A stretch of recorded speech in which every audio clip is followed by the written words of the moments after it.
Ngayon po darating na eleksyon mga babayan ay samot-saring mga pakulo, ha? Ang mga nakikita natin sa kanilang mga plataforma, lalong-lalo na itong mga party list group, mga babayan. Pero ang isa po sa napansin ko mga babayan na ah, isa sa pinagkakatiwalaan mga babayan na pagkakatiwalaan natin na party list na kailangan po natin na iboto. Ha? Wala pong iba mga babayan kundi ang number 68 mga kababayan. Bakit mga babayan na kailangan po natin na iboto itong number 68 na to mga babayan? Ha? Yan. Ayan mga babayan. Number 68 mga babayan, party list. ACT-CIS party list. Maaasahan mga babayan. Bakit? Bakit ko nasabi na maaasahan? Subok na mga kababayan. Subok na ng taong bayan na kapag ikaw ay lumapit dyan, gusto mo, wala kang, halimbawa mayroon kang patay na hindi mo kaya gumastos, paano ipapalibing? Pumunta ka dyan. Sagot nila yan, mga babayan.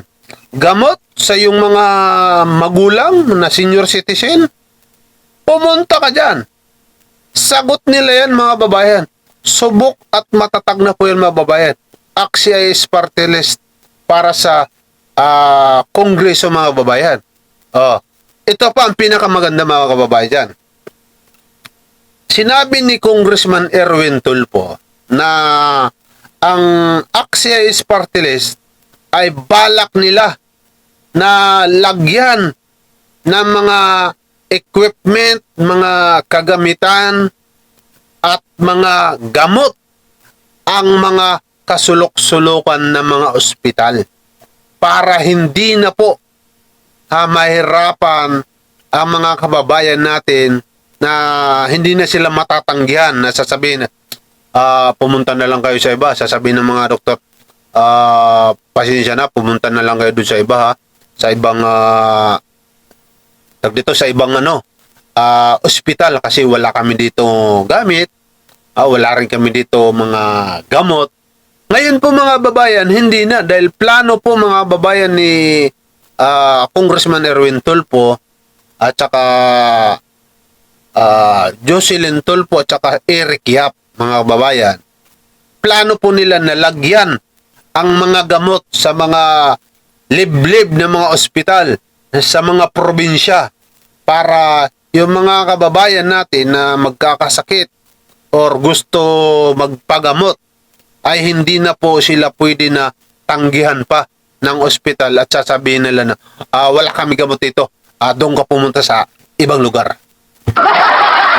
Hindi na po yan mga babayan nangyayari dahil yan po ang plano mga babayan ng ACT-CIS. Kaya ano pang hinintay nyo? Iboto nyo na ito. Ay, lilinawin ko hindi ako kilala ng ACT-CIS. Ako po ay pinapakilala ko lang po ito sa inyo dahil subok po ito, mga kababayan. Try nyo. Gusto nyo, kontakin nyo ako. Punta tayo dyan.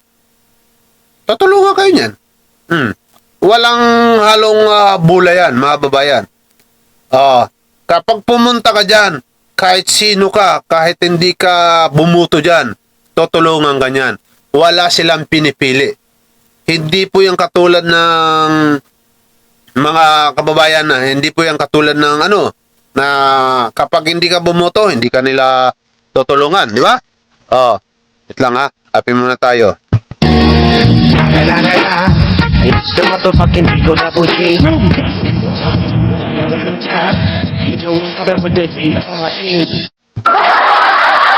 Tuloy na natin mga babayan. Kaya po mga babayan na number 68, ACT-CIS party list para sa Kongreso. Huwag kalilimutan. Ayan. Iboto natin dahil maaasahan po yan mga babayan. Tagaan nyo sa bato yan. Kapag lumapit ka dyan, kahit hindi nyo sila binoto, tutulungan kayo. Yan po ang kanilang mandato ang tumulong lang sa taong bayan. Kaya nga ang Presidente Bongbong Marcos, mga babayan, at ang Congress talagang saludo dito sa party list nito. Dahil mga babayan, ang trabaho po nila ay tumulong lang sa tao. Wala po silang pinipili, mga babayan. Hindi po sila pumipili ng tao. Basta, ikaw ay Pilipino. Ha? Nangangailangan ng tulong, pumunta ka dyan, tutulungan ka. Kaya yan ang kailangan natin na mailagay talaga, mga babayan, sa Congress. Para po yan sa atin lahat. Siguro sa mga mayayaman, yung may mga pira, yung may mga datong, ay hindi nila kailangan ito. Bakit? Hindi naman sila lalapit yan eh. Kasi nga may datong sila. Pupunta agad yan doon sa mga private hospital, sa mga St. Luke's. Yeah. Samantala, ang mga kababayan natin, yung mga katulad natin na wala naman masyadong kahit nga pambili ng gamot, inaasa na lang sa mga kamag-anak. Yeah.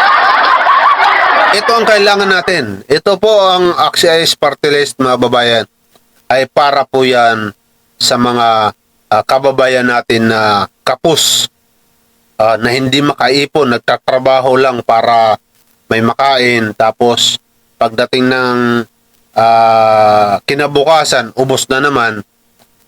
Yan, para po ito sa inyo, mga babayan. Matutulungan kayo nito. Ito ang kailangan natin para sa Kongreso. Diba? Pinaka-dabis po yan, mga babayan. AXIS Party List. Iboto, dalhin muli sa Kongreso, AXIS Party List, para po yan sa atin lahat, mga kababayan. Wait lang, may mga anino-anino pa eh. May mga lumalabay-labay pa eh. Baka may mahagip. Boss nagla-live ako dito, tatamaan nga sa akin, ha? It's the motherfucking Eagle Double G. Kaya mga babayan, ngayon darating na halalan, huwag niyong kalilimutan, AXIS Party List, number 1 sa Kongreso, mga babayan. Si Congressman Erwin Tulfo, ayan po ay kasama na po yan sa Alyansa ng Bagong Pilipinas. Sa ilalim po, sa pangunguna po dyan ng ating Pangulong Bongbong Marcos, mapupunta na po yan sa Senado. Number 1 din siya doon. Pero hindi porkit doon na siya sa Senado, pababayaan niya na yung kanyang pinanggalingan. Hindi po yung ganun. Mas gaganda pa po yan. Kasi number 1 ka na sa Senado, panalo pa yung AXIS na pinanggalingan niya. Magkakatulungan po yan, di ba? Magkakaisa po yan para sa ikakaganda ng serbisyo pa para sa taong bayan. Kaya palakpakan po natin ng AXIS Party List. Iboto, AXIS Party List. Hindi ako kilala niyan. Pinopromote lang po natin dahil napakaganda ng kanilang adhikain, mga babayan. AXIS Party List para sa Kongreso. Number 68, mga kababayan.